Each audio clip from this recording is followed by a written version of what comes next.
Hello बच्चों, मैं हूं आपका ठाकुर सर और हम रैपिड रिवीजन सीरीज की बात कर रहे थे और इसमें आज हम ह्यूमन हेल्थ एंड डिसीज का लास्ट लेक्चर जो है रिकॉर्ड कर रहे हैं बेटा। और इसमें मैं आपको पूरा ह्यूमन हेल्थ एंड डिसीज का कैंसर, ड्रग्स के साइड इफेक्ट और जो भी बचे हुए इंपॉर्टेंट टॉपिक होंगे नीट और बोर्ड के लिए वो आज हम कवर करने वाले हैं। तो बिना किसी देरी किए हुए हम स्टार्ट करते हैं कैंसर के बारे में।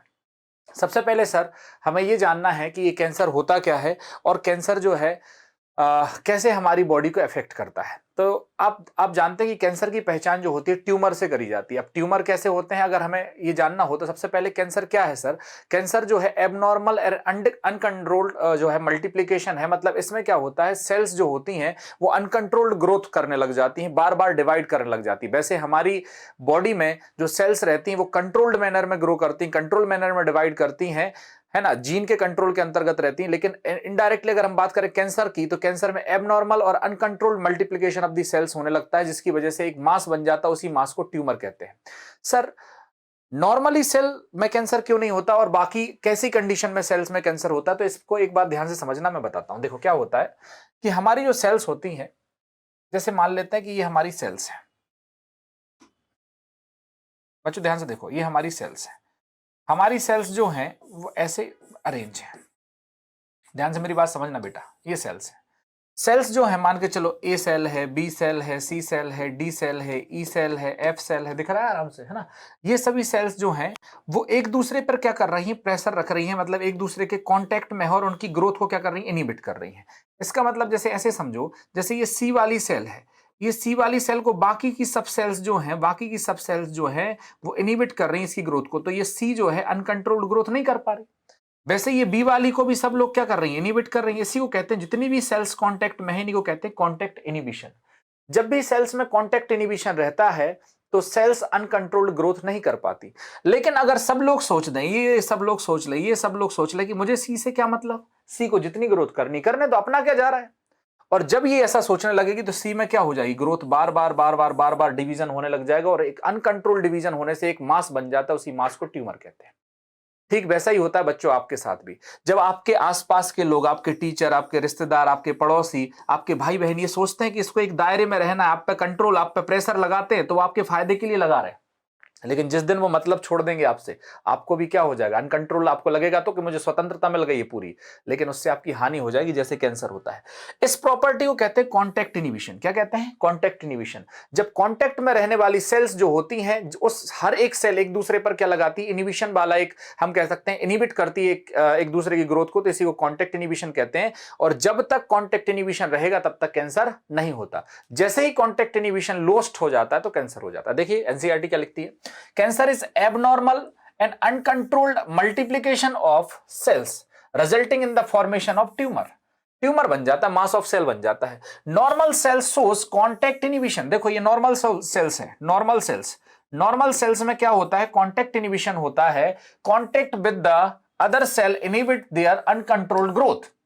Cancer cell do not have this property. जब भी कैंसर हो जाता है किसी को तो उसकी सबसे पहले जो प्रॉपर्टी लॉस्ट होती है, उसी प्रॉपर्टी को हम कांटेक्ट इनिबिशन कहते हैं। ठीक है, अब हम बात कर रहे हैं ट्यूमर की। ट्यूमर क्या है सर, देखिए जैसे मान के चलो ये ट्यूमर है। ट्यूमर क्या है, मास है, मास ऑफ द सेल है, इसी को ट्यूमर कहते हैं। ये ट्यूमर कितने प्रकार के होते हैं, दो प्रकार के होते हैं। एक ट्यूमर को हम कहते हैं बिनाइन ट्यूमर और एक ट्यूमर को हम कहते हैं मैलिग्नेंट ट्यूमर। अब सर बिनाइन ट्यूमर और मैलिग्नेंट ट्यूमर क्या होते हैं उसको भी मैं बता देता हूं। बिनाइन ट्यूमर जो होते हैं वो एक ही जगह पर कन्फाइंड रहते हैं, एक ही जगह पर बने रहते हैं, अपनी जगह नहीं बदलते, उन्हीं को बिनाइन ट्यूमर कहते हैं। लेकिन मैलिग्नेंट ट्यूमर जो होते हैं वो अपनी जगह बदल देते हैं। मतलब मैलिग्नेंट ट्यूमर फैलता है, बिनाइन ट्यूमर फैलता नहीं। बहुत सिंपल भाषा में ऐसे समझ सकते हैं। सबसे पहले हम बिनाइन ट्यूमर की बात कर रहे हैं सर, कि बिनाइन ट्यूमर क्या होते हैं और बिनाइन ट्यूमर बॉडी में कहां कहां पाए जा सकते हैं। सबसे पहले देख लेते हैं बेटा बिनाइन ट्यूमर। देखिए अगर बिनाइन ट्यूमर है तो मान लेते हैं ये एक सेल है, ग्रुप ऑफ सेल है, इसको मैं ट्यूमर कह रहा हूं। अगर ये ट्यूमर एक ही जगह रहेगा, जैसे कभी कभी ये दांतों के पास यहां हो सकता है, या ये देखो मसूड़ों के पास, या गाल के नीचे हो सकता है, यहां पैलेट के पास हो सकता है, तो ये क्या है, बकल म्यूकोसा में हो सकता है।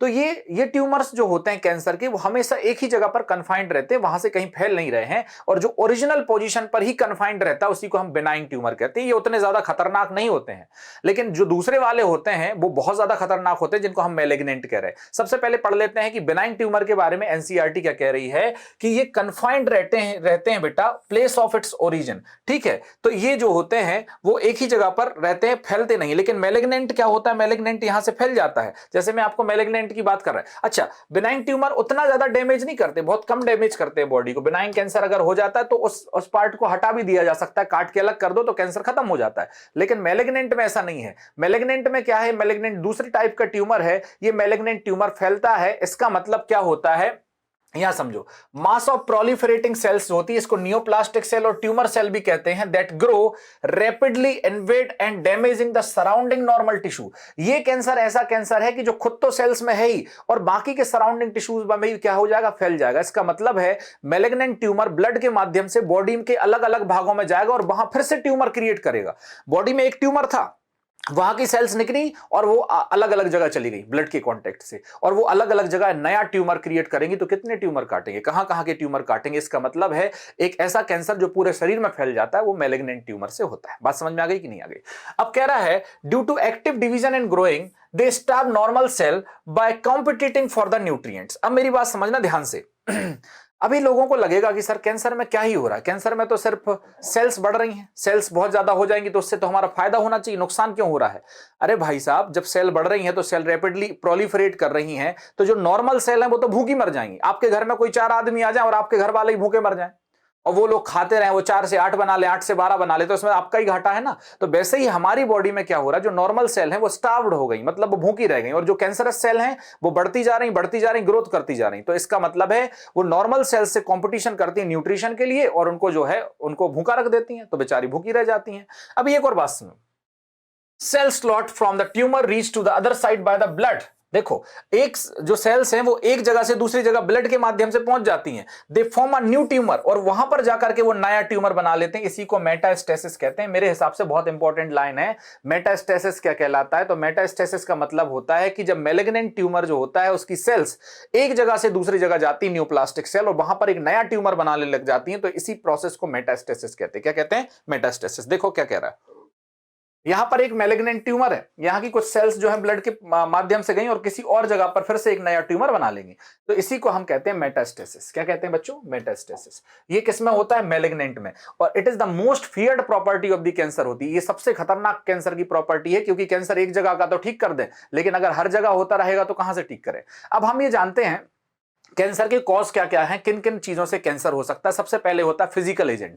सर फिजिकल एजेंट के बाद क्या होता है, केमिकल एजेंट, और केमिकल एजेंट के बाद होता है बायोलॉजिकल एजेंट। मतलब 3 तरह के कारक होते हैं कैंसर को करने वाले, फिजिकल, केमिकल और बायोलॉजिकल। सर फिजिकल में क्या आता है, आयोनाइजिंग रेडिएशन आती है जैसे कि X-ray and gamma ray, and non ionising radiation आती है जैसे कि यूवी रेस। सर इसका मतलब है कि एक्सरे, गामा रे और यूवी रेस, ये सभी रेडिएशन जो है वो कैंसर कर सकती हैं। यही फिजिकल फैक्टर या फिजिकल कार्सिनोजेंस कहलाते हैं जिनसे कैंसर होता है। सर इनको याद रखना कैसे है, देखो यहां पर लिखा है आयोनाइजिंग। आयोनाइजिंग एक ही शब्द है, इसमें आता है एक्सरे, लेकिन यहां पर देखो एक है नॉन आयोनाइजिंग, तो इसमें आता है यूवी, अल्ट्रावायलेट। तो ये जरूर पूछा जाता है कौन सी आयोनाइजिंग है, कौन सी नॉन आयोनाइजिंग है।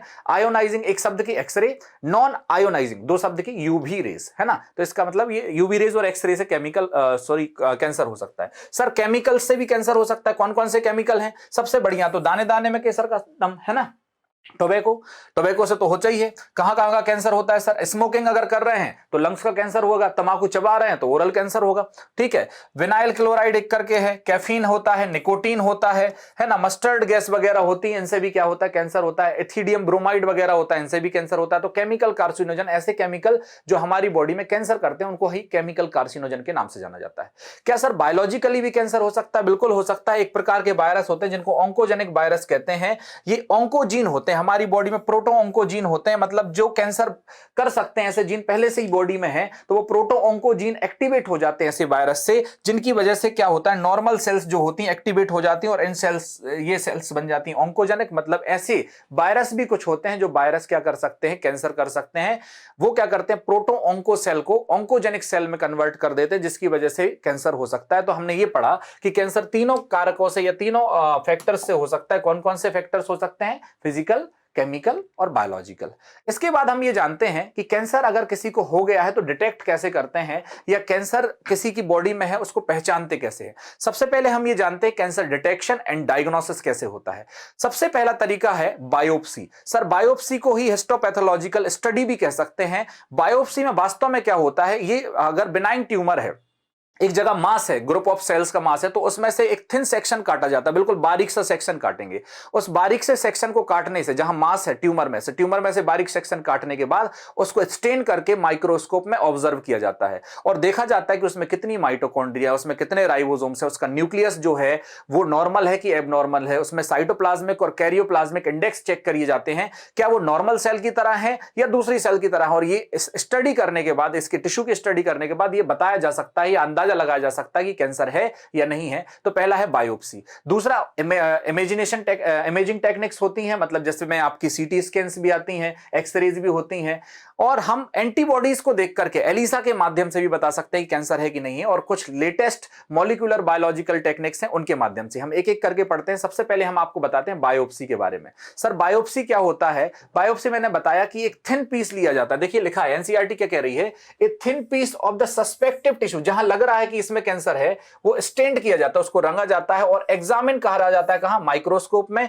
इसी को हिस्टोपैथोलॉजिकल स्टडी भी कहते हैं, हिस्टोपैथोलॉजिकल स्टडी कहते हैं, ठीक है सर। इसके बाद अगर ब्लड कैंसर है, जिसको हम ल्यूकेमिया कहते हैं, ब्लड कैंसर में बायोप्सी एंड हिस्टोपैथोलॉजिकल स्टडीज जो होती है ना, या बोन मैरो के टेस्ट जो होता है उससे इंक्रीज होती है उसकी काउंट। अगर हम बात कर रहे हैं तो ये कह रहा है in case of leukaemia biopsy and histopathological studies blood and bone marrow test for the increase cell count. अब देखो सर ल्यूकेमिया क्या होता है? ल्यूकेमिया का मतलब होता है WBC का बढ़ जाना, इसको ब्लड कैंसर के नाम से भी जाना जाता है, ब्लड कैंसर, ठीक है। ब्लड कैंसर को ही ल्यूकेमिया कहते हैं। लेकिन सर बहुत जगह बायोप्सी नहीं करी जाती, ब्रेस्ट में बायोप्सी नहीं कर सकते कि ब्रेस्ट में भाई उतना पार्ट, तो इसके लिए फाइन निडल्स होती हैं जिनसे अपन जो है सैंपल निकालते हैं, बहुत फाइन निडल होती है ताकि पूरा का पूरा ब्रेस्ट का पार्ट ना काटना पड़े। इसलिए क्योंकि बायोप्सी कराई, कैंसर नहीं निकला तो फिर दिक्कत है ना, तो इसलिए फाइन निडल्स होती हैं जिनकी वजह से वो अपन निकाल करके उसकी स्टडी कर सकते हैं, ठीक है।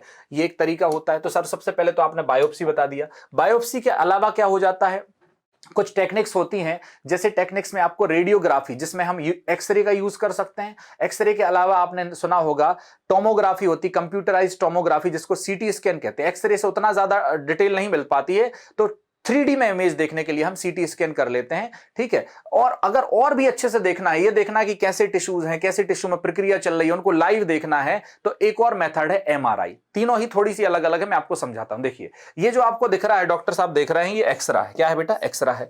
ये जो आपको ये मशीन दिख रही है, इस मशीन में ये लिटा करके ये जो दिख रहा है, ये देखो ट्यूमर्स वगैरह दिख रहे हैं, इसको अपन क्या कहते हैं? सीटी स्कैन कह लेते हैं। लेकिन और अगर एक्चुअल कंडीशन देखनी हो और एक्चुअल टिश्यूज में क्या हो रहा है वो देखना है, तो वही MRI है। MRI थोड़ी सी महंगी होती है, उससे सस्ती सीटी स्कैन, और एक्सरे बहुत सस्ता हो जाता है। इसमें 2D इमेज बनती है, इसमें 3D इमेज बनती है, और इसमें लाइव जो भी चीजें हो रही होती हैं वो समझ में आ जाता है MRI में, ठीक है।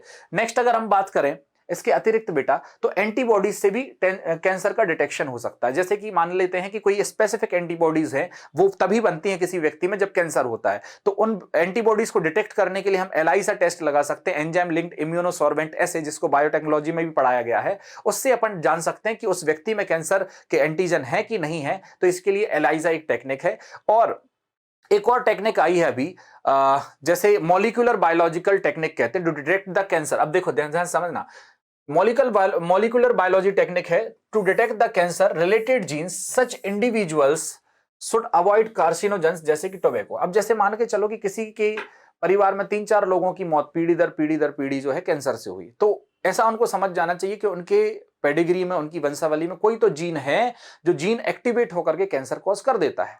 तो वो जीन कौन से एंटीजन से एक्टिवेट होता है, कौन से कार्सिनोजन से एक्टिवेट होता है, तो वो चेक जरूर कराना चाहिए। हो सकता है कि टोबैको ही वो कार्सिनोजन है जिसकी वजह से उनका जीन एक्टिवेट हो जाता है और फिर उनको कैंसर हो जाता है। तो फिर ये एडवाइजरी डॉक्टर जरूर देते हैं कि आपको किन किन एंटीजन से बच के रखना है, जिनसे आपको कैंसर होने की संभावनाएं होती हैं। ये भी एक इंपॉर्टेंट बात है। नेक्स्ट अगर अपन बात करें कि ट्रीटमेंट क्या है सर, कैंसर अगर हो गया किसी को तो उसका ट्रीटमेंट क्या है? सबसे पहला ट्रीटमेंट है radiotherapy. Sir what you mean by the radiotherapy? Radiotherapy में क्या होता है, ट्यूमर सेल्स जो होती हैं are radiated lethally without damaging surrounding normal tissue. अभी देखिए यहां समझो, मान के चलो कि किसी को कैंसर है, एक पर्टिकुलर जगह पर कैंसर है, तो यहां से रेडिएशन डाली जाएंगी उसी वाले ट्यूमर पे। बाकी सेल्स को जो है, बाकी सेल्स को नुकसान नहीं पहुंचाया जाएगा, उनको देखा जाएगा और रेडिएशंस की मदद से ही उनको मार दिया जाता है। किनको मार दिया जाता है? नॉर्मल।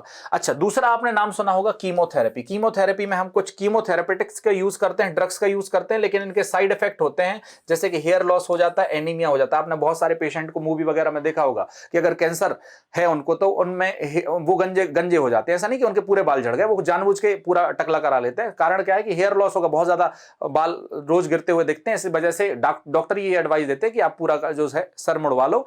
तो एनीमिया हो जाता है, रक्त की कमी हो जाती है, खून की कमी हो जाती है, और साथ ही साथ क्या होता है, हेयर फॉल होता है। तो ये भी सिम्टम्स हो सकते हैं कैंसर के, है ना। नेक्स्ट क्या कह रहा है, इम्यूनोथेरेपी कराई जाती है। सर इम्यूनोथेरेपी में क्या होता है, पेशेंट को कुछ बायोलॉजिकल रिस्पॉन्स बूस्टर या मॉडिफायर दिए जाते हैं, जैसे कि एक अल्फा इंटरफेरॉन होता है जो एक्टिवेट कर देता है इम्यून सिस्टम को और हेल्प करता है डिस्ट्रॉइंग द ट्यूमर। मैंने बताया था कि हमारी बॉडी में कुछ नेचुरली ट्यूमर सप्रेसर सेल्स होती हैं, या कुछ हम जानते हैं कि कुछ और ऐसी चीजें होती हैं जो हमारी बायोलॉजिकली हमारी मदद करती हैं ट्यूमर से लड़ने के लिए। तो ऐसे ही बायोलॉजिकल रिस्पांस बूस्टर जैसे कि अल्फा इंटरफेरॉन वगैरह भी दे सकते हैं, ताकि हमारा इम्यून सिस्टम मजबूत हो जाए, और इम्यून सिस्टम मजबूत होगा तो कैंसर की सेल्स को क्या कर देगा, डिस्ट्रॉय कर देगा। ये भी एक चीज हो सकती है।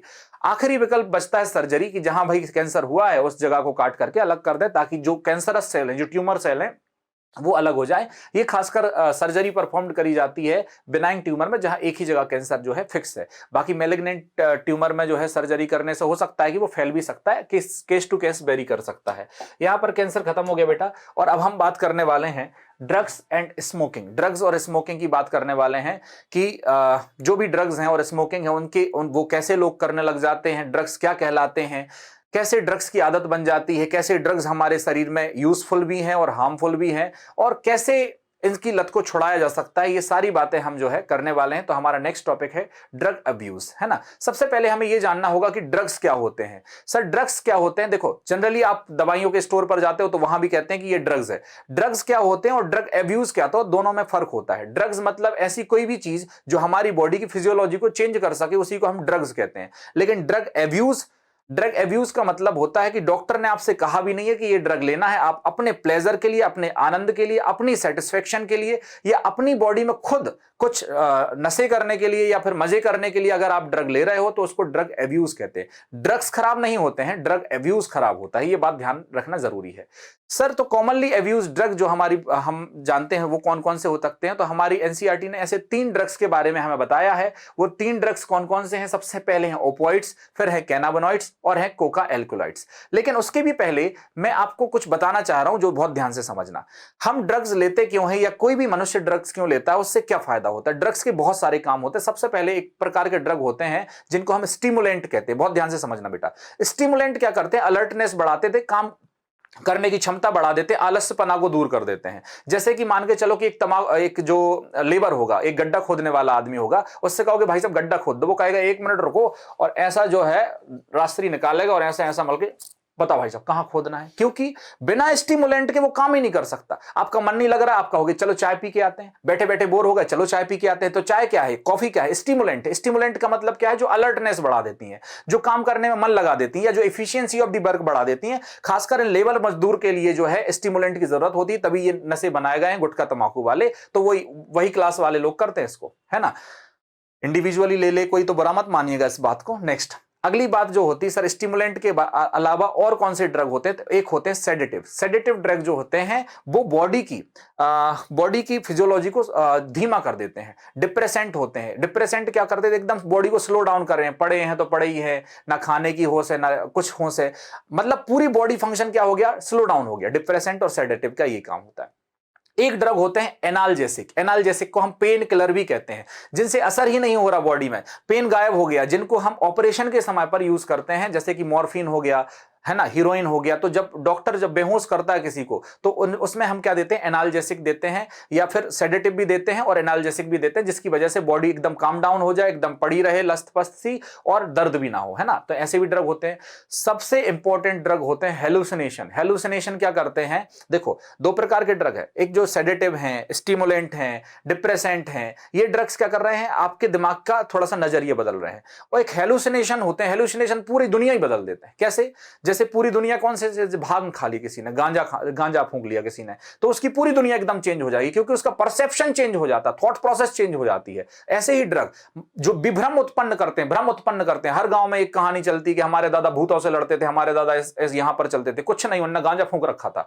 इसका मतलब कुल मिलाकर के क्या है कि जब आप जो सोच रहे हो वो आपके सामने तत्काल होते हुए दिखाई देने लगे, एक आदमी लेकिन दो आते हुए दिखाई दे रहा है, इसी को विभ्रम की स्थिति कहते हैं, इसी को हेलुसिनेशन भी कहते हैं। ये तो नॉर्मली धतूरे के पौधे से भी हो जाता है, एट्रोपा वेलेडोना से भी हो जाता है ना। तो ये हेलुसिनेशन करने वाले ड्रग हैं जो एक एलएसडी और बाकी चीजों से भी होते हैं। कुल मिलाकर के अब हम जिन ड्रग्स के बारे में पढ़ने वाले हैं, जितने भी ड्रग्स हैं, ये मोस्टली फ्लावरिंग प्लांट्स और फंजाई से निकाले जाते हैं। अब एक एक करके हम इनके बारे में देखते हैं। सबसे पहले हम स्टार्ट करते हैं ओपियोइड्स के बारे में।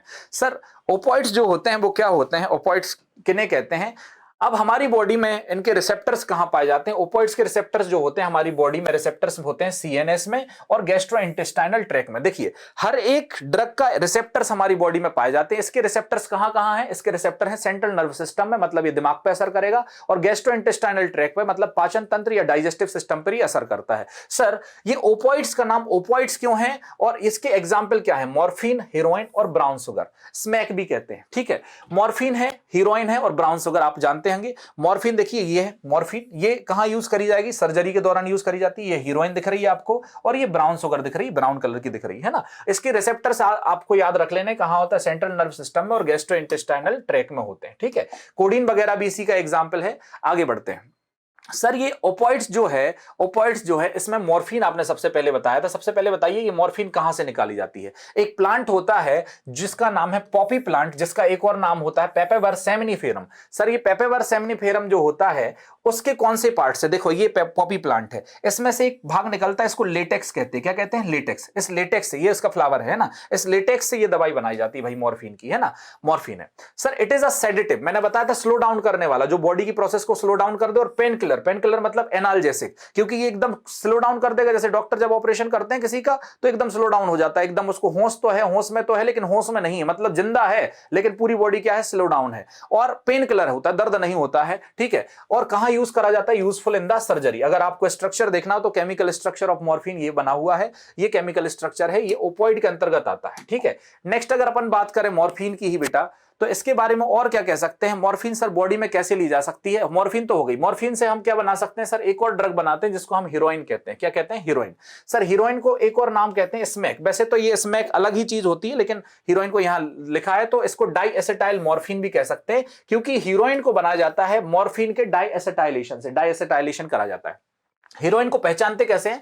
आपने बहुत सारी बार फिल्में देखी होंगी, और फिल्में में क्या होता है? एक पुड़िया लाते हैं सफेद कलर की, और सफेद कलर की पुड़िया लाते हैं और उसमें बताते हैं कि ओरिजिनल ड्रग है कि नहीं है। तो वो क्या करते हैं, जो आटे जैसा लाते हैं, तो सबसे पहले उसकी कुछ कैरेक्टरिस्टिक होती है। सबसे पहले वो देखते हैं कि हाँ यार व्हाइट है, व्हाइट कलर की दिख रही तो हीरोइन है। फिर उसके बाद उसको ऐसे ऐसे करके देखते हैं कि ये रवेदार है कि नहीं है, इसमें क्रिस्टल्स हैं कि नहीं है। अगर क्रिस्टल है तो ओरिजिनल माल है, अगर क्रिस्टल नहीं है तो माल नकली है। ठीक है, फिर उसके बाद उसको क्या करते हैं? सूंघ के देखते हैं, सूंघ के देखते हैं। अगर स्मेल आ रही है तो फिर ओरिजिनल नहीं है, लेकिन अगर स्मेल नहीं आ रही है तो ओरिजिनल माल है। फिर उसके बाद थोड़ा सा क्या करते हैं? चख के देखते हैं, और चख के देखने पर अगर ये बिटर लग रहा है, कड़वा लग रहा है, तो ओरिजिनल माल है। इसका मतलब यूं हुआ कि इसको किस तरीके से हम समझ सकते हैं? इसको हम समझ सकते हैं कि अगर कोई हीरोइन है, डाइएसिटाइल मॉर्फिन है, तो व्हाइट होनी चाहिए कलर में, ऑर्डरलेस होनी चाहिए स्मेलिंग में, बिटर होनी चाहिए टेस्ट में, और क्रिस्टलाइन होनी चाहिए टेक्सचर में, तभी ये हीरोइन है। वरना कोई आटे का पैकेट बेच देगा उतने रुपए में, है ना। इसका मतलब है कि इसको टेस्ट करा जाता है कि कैसे ये हीरोइन जो है इसकी प्रॉपर्टी होती है। It is obtain from the acetylation of the morphine. जो मॉर्फिन हमें मिली है पॉपी प्लांट से, पेपेवर सेमिनिफेरम से, उसी के एसिटाइलेशन से क्या होता है? इसको बनाया जाता है, और इसकी ये कैरेक्टरिस्टिक है। सर ये ड्रग लिए कैसे कैसे जाते हैं? बड़ी आसान सी बात है। देखो सबसे पहले तो इंजेक्शन से ले लो। इंजेक्शन से कैसे लिए जाती है? इंट्रावीनस ऐसे लगाने वाले आपने देखे होंगे। ये स्नॉर्टिंग होता है। स्नॉर्टिंग का मतलब होता है ऐसे एक नाक बंद करके जोर से खींचना। तो ये देवी जी जैसे खींच रही हैं यहां पर, देखो तो ये सीधा नाक से जाएगा अंदर, इसको स्नॉर्टिंग कहते हैं। स्निफिंग भी होता है। स्निफिंग और स्नॉर्टिंग में थोड़ा सा अंतर, एक में आवाज आती है खींचने की, एक में आवाज नहीं आती है ना। तो ये क्या होता है, डिप्रेसेंट होता है और स्लो डाउन कर देता पूरी बॉडी का फंक्शन। ये मॉर्फिन से 3 गुना ज्यादा असरदार होता है, मॉर्फिन से 3 गुना ज्यादा असरदार होता है हीरोइन, है ना, जिसके बारे में हम बात कर रहे हैं बेटा। तो हीरोइन और मॉर्फिन आप समझ गए कि दोनों ही क्या है, दोनों ही बेटा ओपियोइड्स हैं। ओपियोइड्स वो ड्रग होते हैं जो कहां से प्राप्त होते हैं, जो कहां से प्राप्त होते हैं बेटा, ओपियोइड जो ड्रग होते हैं वो पेपावर्सेमनीफेरम से प्राप्त होते हैं ना, ठीक है। इसके बाद अगर अपन बात करें तो ये इनहेल किए जा सकते हैं, इंजेक्ट किए जा सकते हैं, लेकिन सर इनसे कुछ साइड इफेक्ट हैं क्या? बिल्कुल साइड इफेक्ट है। इंडाइजेशन हो जाता है, रिड्यूस्ड हो जाता है, विजन दिखाई देना थोड़ा सा धुंधला हो जाता है, और क्या हो जाता है, किसी भी काम में मन नहीं लगता है। जो लोग ड्रग लेते हैं उनका काम में मन धीरे धीरे नहीं लगता है, आगे बढ़ते हैं और दूसरे ड्रग पे जाते हैं। दूसरे प्रकार के ड्रग होते हैं कैनाबिनॉइड्स। कैनाबिनॉइड्स में कुछ और ड्रग होते हैं, लेकिन ये कैनाबिनॉइड्स के रिसेप्टर्स कहां पाए जाते हैं? ब्रेन में। ये टोटल ब्रेन को अटैक करने वाले या ब्रेन पर काम करने वाले होते हैं। जनरली जो होते हैं ये इनहेलेशन से या इंजेक्शन से, या तो खा के या तो सूंघ के, मतलब इनहेल करके लिए जाते हैं, ठीक है। और इनके बारे में थोड़ी सी और बातें बताते बेटा कि ये कैनाबिनॉइड ड्रग जो होते हैं एक ऑब्टेन कहां से करे जाते हैं? Inflorescence of the plant Cannabis sativa. Cannabis sativa को हेम्प ट्री भी कहते हैं, मतलब भांग का पौधा। अच्छा, भांग का पौधा इतना खतरनाक पौधा है बेटा, इसका अलग अलग कॉम्बिनेशन से अलग अलग ड्रग बनता है। अकेली पत्ती ले लो, इनफर्टाइल मतलब पत्ती ले लो तो अलग ड्रग बन जाता है। फूल ले लो, केवल फीमेल फूल ले लो तो अलग ड्रग बन जाता है। इनफर्टाइल ले लो तो अलग ड्रग बन जाता है। कॉम्बिनेशन में ला दो तो अलग ड्रग बन जाता है। एक ही पौधा है, केवल भांग का पौधा है, भांग के पौधे से ही गांजा बनता है, उसी से हसीस बनता है, उसी से मैरिजुआना बनता है, उसी से सब चीजें उसी से बन रही है। देखिए मैं बताता हूं, ये है वो भांग का पौधा, ये वाला भांग का पौधा है, ये उसकी जो है देखो आपको दिखा रहा होगा, और इसी से देखो ये हसीस वगैरह बन रहा है। और मैं बता रहा हूं कैनाबिनॉइड्स जो होते हैं और उनके बारे में थोड़ा सा बताते हैं। देखिए ये उसका ड्रग है, देखो ये ऐसे, ये भाई साहब जो हैं वो ले रहे हैं, ये गांजा ही ले रहे होंगे, ठीक है। तो इट्स फ्लावर टॉप, या तो उसके फ्लावर के टॉप से, या तो लीफ से, या तो उसके रेजिन से प्रोड्यूस मैरिजुआना, हसीस, चरस, गांजा, अलग अलग कॉम्बिनेशन से। अगर डिटेल में पढ़ा रहे होते तो मैं पूरा पढ़ाता। It affect the cardiovascular system, सबसे इंपॉर्टेंट यही है, ये बॉडी के कार्डियोवैस्कुलर सिस्टम को अफेक्ट करता है। इसका मतलब है कि स्पोर्ट्समैन जो होते हैं वो चाहते हैं कि भाई हम अच्छे से अच्छा परफॉर्म करें, तो वो ये वाला ड्रग लेके चले जाते हैं, जिससे उनका कार्डियोवैस्कुलर सिस्टम मजबूत हो जाता है और अच्छी परफॉर्मेंस करा देते हैं। इसी वजह से एथलीट्स में या स्पोर्ट्स के कंपटीशन में नार्कोटिक टेस्ट किया जाता है। नार्कोटिक टेस्ट का मतलब है कि कोई प्लेयर कहीं ड्रग लेके तो नहीं आया, वरना उसको थकान ही नहीं होगी, वो थकान ही नहीं होगा तो वो ज्यादा अच्छा परफॉर्म कर जाएगा, और नॉर्मल जो प्लेयर है वो बेटा अच्छा परफॉर्म नहीं कर पाएगा, ठीक है। आगे बात करते हैं। देखो लिखा है cannabinoids are abused by some sport person मतलब जो खेलने कूदने वाले लोग हैं उनके द्वारा जो है ये अब्यूज किए जाते हैं। अगला जो टॉपिक है, अगला जो ड्रग है उसका नाम है इरिथ्रोजाइलम कोका। ये कोका कोला नहीं है, ये अलग कोका है ना, इसका नाम है कोक या क्रैक। इसको इरिथ्रोजाइलम कोका से निकाला जाता है, और ये इरिथ्रोजाइलम कोका जो मेरे पीछे दिख रहा होगा आपको, ये साउथ अमेरिका का एक नेटिव प्लांट होता है, ठीक है। और ये इंटरफेयर करता है डोपामीन से। डोपामीन जो एक न्यूरोट्रांसमीटर हमारी बॉडी में होता है उससे इंटरफेयर करता है। साथ ही साथ अगर हम बात करें तो इसको स्नॉर्ट करा जाता है। देखो ये भाई साहब स्नॉर्टिंग कर रहे हैं, ये ड्रग्स की स्नॉर्टिंग ही कहलाती है पाउडर फॉर्म में। और ये सीएनएस को अफेक्ट करता है, और यूफोरिया और इंक्रीज इन द एनर्जी, एकदम से आदमी में एकदम से बहुत ज्यादा एनर्जी आ जाएगी, बहुत ज्यादा शक्तिशाली बन जाएगा। क्यों? यूफोरिया हो गया, अच्छा फील होने लग जाता, मजबूत, जैसे कि कभी एकदम से ताकत आ जाए किसमें, तो यूफोरिया, अच्छा है, ऐसा सुख आभास होना, है ना। तो सुख आभास के लिए लोग ड्रग दे रहे हैं कि सब बढ़िया चल रहा है, जिंदगी में मजे ही मजे हैं, लेकिन मजे नहीं है, बस ड्रग उनको ऐसा लगा रहा है कि मजे, बाकी तो जिंदगी उनकी खराब ही है, बदतर ही है जो लोग ड्रग ले रहे हैं। मैं तो बेटा ये मानता हूं कि जो लोग ड्रग ले रहे हैं वो सबसे कमजोर लोग हैं दुनिया के, क्योंकि वो अपनी परिस्थितियों से हार गए, तभी तो इनको ड्रग्स का सहारा लेना पड़ रहा है। अब वो कह रहा है कि एक्सेसिव डोज अगर हो जाए, थोड़ी सी ज्यादा मात्रा में अगर ये ड्रग हो जाए तो हेलुसिनेशन होने लग जाता है। हेलुसिनेशन का मतलब होता है कि विभ्रम उत्पन्न होने लगता है। विभ्रम मतलब जो वास्तविक चीजें हैं उनसे अलग एक कल्पना की दुनिया दिखाई देने लग जाती है। एट्रोपा, बेलाडोना और धतूरा ये भी हेलुसिनेशन करते हैं। एट्रोपा, बेलाडोना और धतूरा देखिए ये है, एरियल पार्ट से और इसके सीड से जो है वो भी हेलुसिनेशन हो सकता है। आगे बात करते हैं ड्रग्स की। वो कह रहा है कि कुछ ड्रग्स ऐसे होते हैं जैसे बारब्यूट्रेट्स हैं, एम्फीटामाइंस हैं और बेंजोडाइएजेपाइंस हैं। ऐसे ड्रग्स का यूज जो है वो treatment of the mental illness या डिप्रेसेंट या इंसोमेनिया के लिए किया जाता है। मतलब कुल मिलाकर ये कह रहा है कि अगर किसी व्यक्ति को मानसिक बीमारी हो गई, मानसिक बीमारी का मतलब क्या हो गया भाई, नींद नहीं आ रही है, ज्यादा नींद आ रही है, डिप्रेशन में है, या और भी कोई चीजें हो गई हैं, तो ऐसे ड्रग्स की सलाह फिर डॉक्टर्स दे देते हैं। सर कौन कौन सी ड्रग्स इनमें है? सबसे पहले बेंजोडाइएजेपाइंस जो होता है, वो किसी को अगर डर लग रहा है किसी कंडीशन से, फोबिक स्थिति में है कि सर मुझे मंच पे जाने से डर लगता है, मुझे हाइट से डर लगता है, मुझे पढ़ाई करने से, लोगों का सामना करने से डर लगता है, ऐसी कंडीशन को हम फोबिक कंडीशन कहते हैं। कौन सी कंडीशन कहते हैं? Phobic condition. तो फोबिक कंडीशन का ट्रीटमेंट करने के लिए बेंजोडाइएजेपाइंस का यूज करा जाता है। एम्फेटामिन्स क्या है? एम्फेटामिन्स कई लोग होते हैं जिनको पढ़ने का बहुत शौक है, उनको चाहिए कि नींद ही ना आए, कभी नींद ना आए उनको, तो रात भर जगने के लिए वो एम्फेटामाइंस यूज कर लेते हैं। एंटी स्लीपिंग पिल्स होती हैं वो, उससे नींद ही नहीं आती है। लेकिन इसके जस्ट अपोजिट अगर बारब्यूट्रेट्स कहें तो ऐसे ड्रग्स होते हैं जो बहुत ज्यादा नींद आते हैं, बहुत ज्यादा नींद आती है। तो कई लोगों को बहुत नींद चाहिए, कई को नींद नहीं चाहिए, कई को और चीजें चाहिए। तो ऐसे ही ड्रग्स जो हैं जो मेंटल इलनेस को, डिप्रेशन इत्यादि को दूर करती हैं, ऐसे ही ड्रग्स हैं बारब्यूट्रेट्स, एम्फेटामिन्स और बेंजोडाइएजेपाइंस। ठीक है, लेकिन वो ये कह रहा है कि बट दे आर अब्यूज्ड और resulting in the impairment of the physical, physiological और द साइकोलॉजिकल फंक्शंस। यहां तक की बात तो ठीक है, हो गई बेटा। इसके बाद अगर हम बात करें तो सबसे इंपॉर्टेंट है स्मोकिंग। आजकल तो स्मोकिंग का ऐसा ट्रेंड बढ़ा हुआ है, हर एक मूवी में जो हीरो है वो आपको जरूर सिगरेट पीते हुए दिखेगा, और ये कहीं ना कहीं नई जनरेशन को इन्फ्लुएंस्ड कर रहे हैं कि सिगरेट पीना एक बहुत कूल चीज है, बहुत हीरोइज्म वाली चीज है, जबकि ये बिल्कुल भी ढंग की चीज नहीं है ना। पहले के जमाने में तो ऐसे लोगों की शादियां भी नहीं होती थी, आजकल बहुत कॉमन हो गया, इसलिए हो जाती हैं कि थोड़ी बहुत पी लेते हैं, कभी कभी सिगरेट पी लेते हैं, कभी कभी दारू पी लेते हैं, लेकिन ये बहुत खराब चीज है सिगरेट वगैरह पीना। आइए देखते हैं इसके बारे में, समझते हैं कि tobacco has been used by the human beings for over 400 years.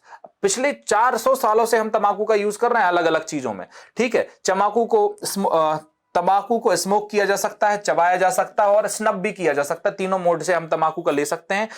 इसमें क्या होता है, बहुत सारे केमिकल सब्सटेंस होते हैं, लेकिन इसका मेन केमिकल होता है निकोटीन, जो कि एक एल्कोलॉइड है जो स्टिमुलेट कर देता है एड्रिनल ग्लैंड को। तो एड्रिनल ग्लैंड दो हार्मोन निकालती है, एड्रेनलिन और नॉन एड्रेनलिन, जो कि क्या करते हैं, बीपी, ब्लड प्रेशर बढ़ा देते हैं और हार्ट रेट को भी बढ़ा देते हैं।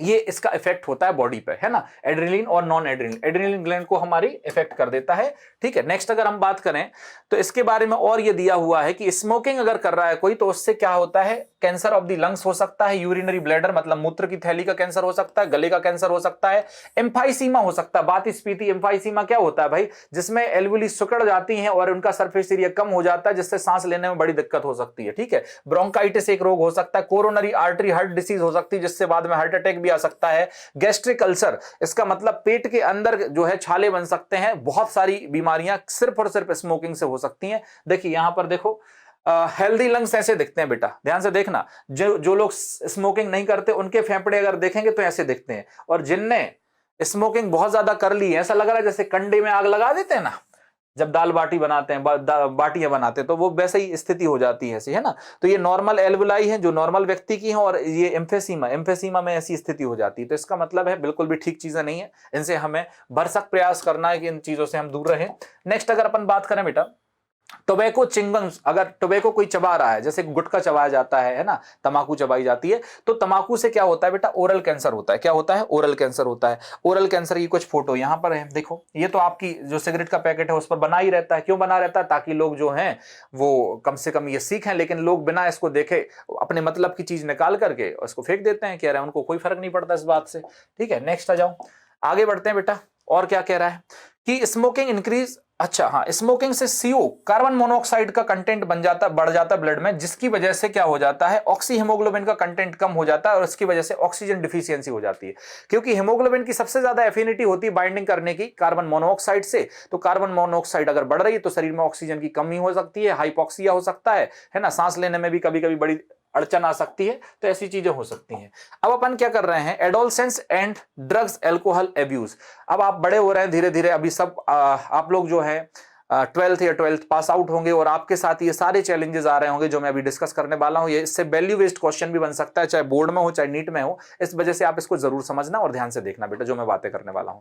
ठीक है, इसके बाद इसमें हम बातें क्या कर रहे हैं कि एडोलसेंस एक ऐसा पीरियड कह लें या प्रोसेस कह लें जिसमें आप ना तो बच्चे रहते हो ना तो बड़े होते हैं। अगर कोई बड़ा काम करने वाले होते हैं तो घर वाले कह देते हैं अभी तो तुम बच्चे ही हो, और अगर कोई बच्चे जैसी हरकत करते हैं तो कह देते हैं कि तुम बड़े हो गए। इसका मतलब है कि एक ब्रिज है जो चाइल्डहुड, आप बच्चे भी नहीं रहे और बहुत ज्यादा बड़े भी नहीं हुए, 12 से 18 साल के हो तो बधाई हो, आप किसमें हो बेटा, एडोलसेंस में हो, आप अभी किशोर अवस्था में हो।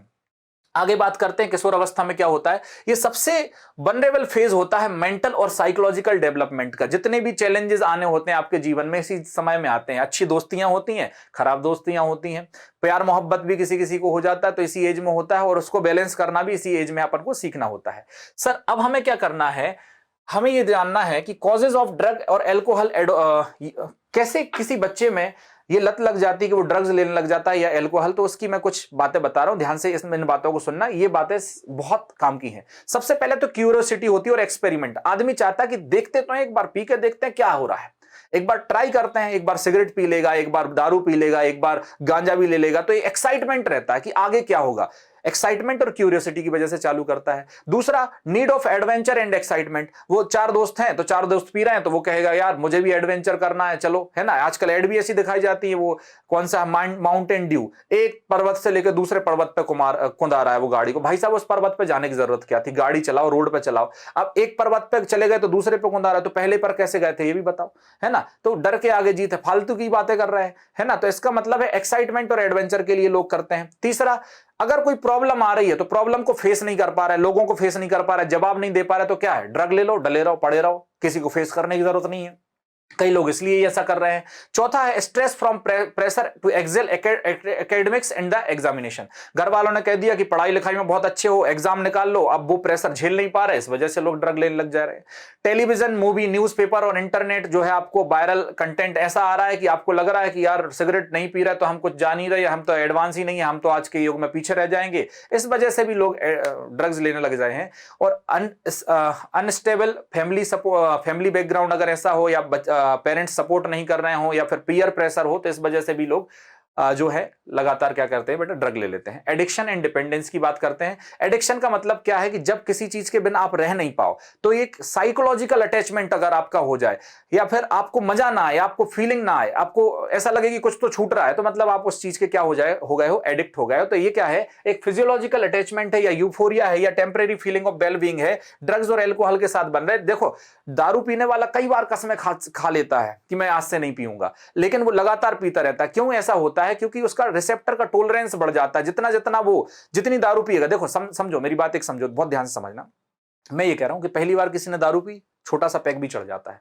फिर वही व्यक्ति जब लगातार दारू पीता रहता है तो इतना बड़ा खंबा भी उसका कुछ नहीं कर पाता। कारण क्या है कि जितना आप ड्रग यूज करोगे उतना आपकी बॉडी में टॉलरेंस लेवल बढ़ेगा, उतना आपका टॉलरेंस लेवल बढ़ जाएगा, तो उतनी ज्यादा डिमांड क्रिएट हो जाएगी। मैं एक कहानी सुनाता हूं, ध्यान से इस कहानी को सुनो और समझो कि क्या होता है। जैसे मान के चलो कि कोई व्यक्ति जो है सिगरेट पीता है, ध्यान समझना। अब मान लेते हैं, एक सिचुएशन ले लेते हैं कि ये भाई साहब हैं, ये सिगरेट पीते हैं, ये सिगरेट पीते हैं।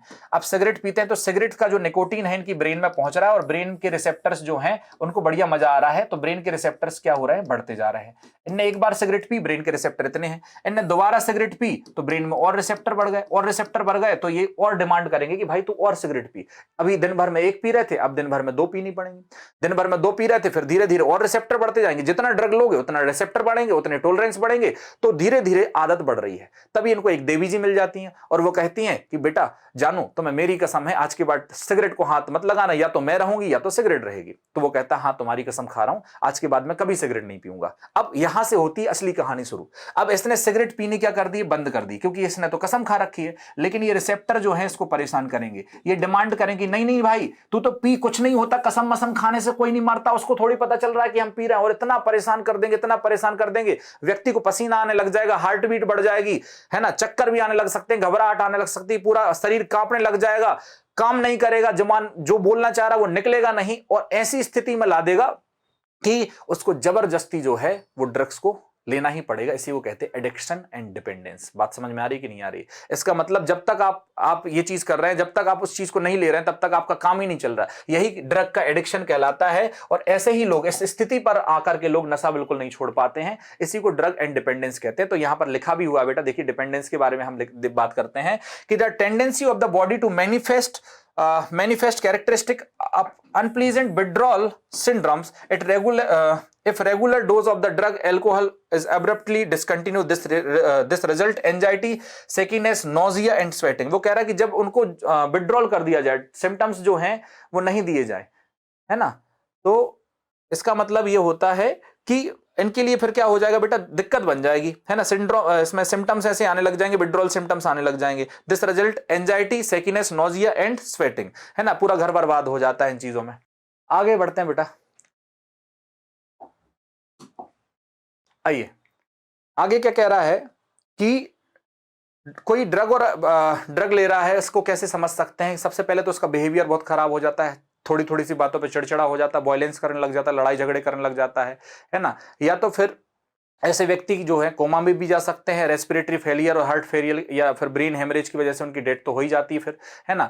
ड्रग्स जो होते हैं अगर अल्कोहल में मिक्स कर दिया जाए तो डेथ हो जाएगी। कोई गांजे के साथ दारू पी ले, मरना तय उसका, है ना। तो गांजा और दारू कभी साथ नहीं लेनी चाहिए, ये बता देना उन लोगों के लिए जो लेते हो, है ना, क्योंकि एकदम इफेक्ट बहुत ज्यादा हो जाता है। Damage of the nerve system हो सकता है इससे, और लीवर सरोसिस जैसे रोग हो सकते हैं। इसके अलावा और क्या हो सकती है भाई, सीधी सी बात है, मेंटल और सोशल डिस्ट्रेस हो जाओगे, आप फैमिली से अलग हो जाओगे, दोस्तों से अलग हो जाओगे, कोई आपके पास नहीं आएगा, है ना। सोशल प्रॉब्लम आ जाएंगी। कल के दिन अगर ड्रग लेने के लिए पैसे नहीं है तो आप चोरी करने लग जाओगे, झूठ बोलने लग जाओगे, और भी ऐसे सामाजिक कृत्य करने लग जाओगे जो ठीक नहीं है ना। तो ड्रग्स की सपोर्ट के लिए नेक्स्ट क्या कह रहे हैं कि अगर कोई प्रेग्नेंट महिला खास करके ड्रग लेती है तो उसके बच्चे पर भी उसका असर पड़ता है। इसका मतलब प्रेग्नेंट महिलाएं जो हैं उनको खासकर ये अवॉइड करना चाहिए, है ना। इसकी वजह से एक और होती है कि सेक्सुअल लाइफ आपकी खराब हो सकती है, क्योंकि loss of the sexual drive खत्म हो जाती है, मतलब सेक्सुअल ड्राइव नहीं बचती है ऐसे लोगों में। अगर मिसयूज करते हैं कोई एथलीट्स वगैरह, जैसे कि नार्कोटिक होते हैं, एनाल्जेसिक होते हैं, एनाबॉलिक स्टेरॉइड होते हैं, तो इनसे भी बड़ा खराब प्रभाव बॉडी पर पड़ता है। आगे यही बात लिखी हुई है।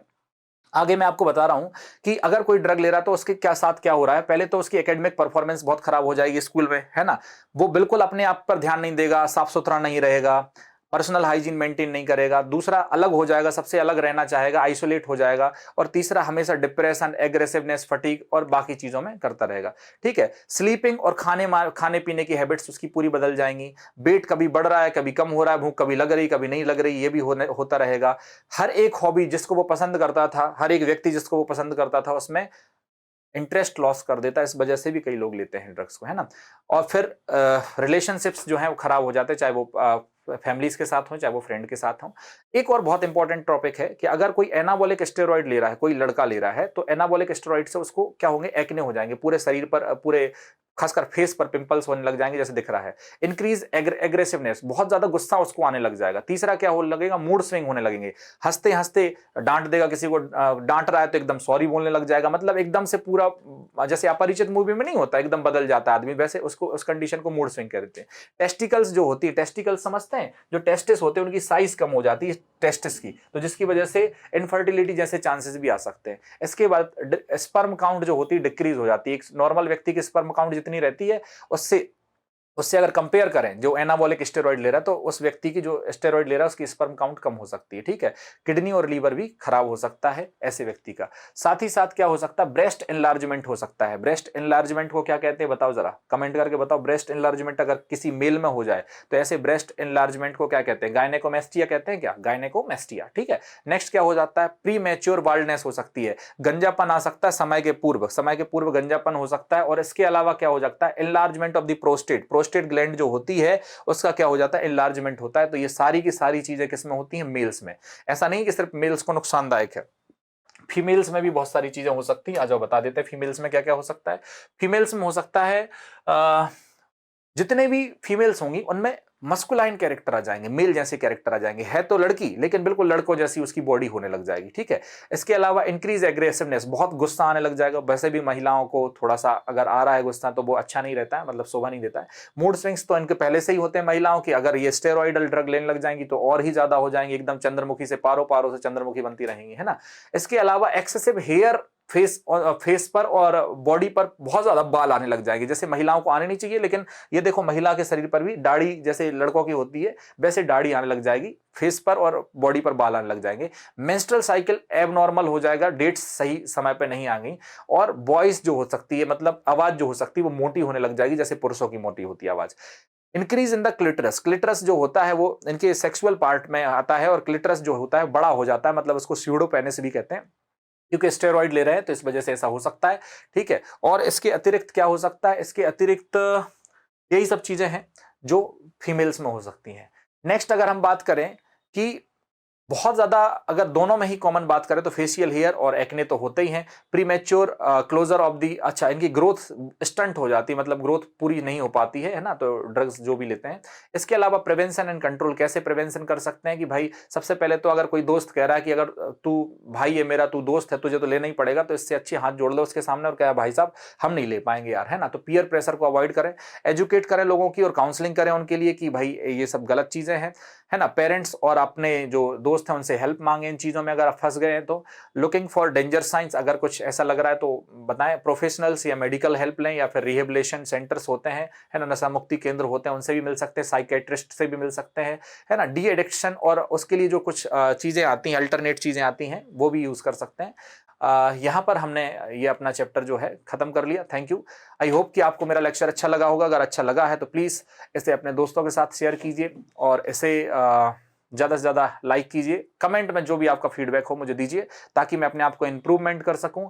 और आप कौन से चैप्टर की अगली वीडियो चाहते हैं उसके बारे में प्लीज़ कमेंट करिए। अच्छे से पढ़ते रहिए और अपना ध्यान रखिए। Thank you.